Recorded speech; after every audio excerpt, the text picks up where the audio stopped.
حضرت تمیم داری رضی اللہ تعالیٰ عنہ نے ایک مرتبہ نبی کریم صلی اللہ علیہ وآلہ وسلم کی خدمت میں کشمش کا تحفہ پیش کیا۔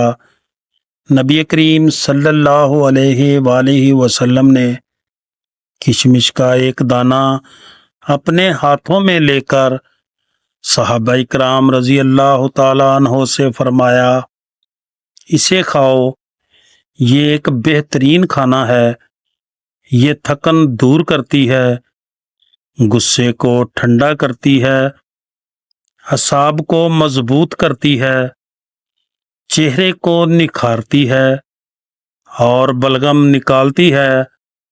رسول اللہ صلی اللہ علیہ وآلہ وسلم نے فرمایا، دلوں کو بھی زنگ لگ جاتا ہے، جیسے لوہے میں پانی پہنچنے کے بعد زنگ لگ جاتا ہے۔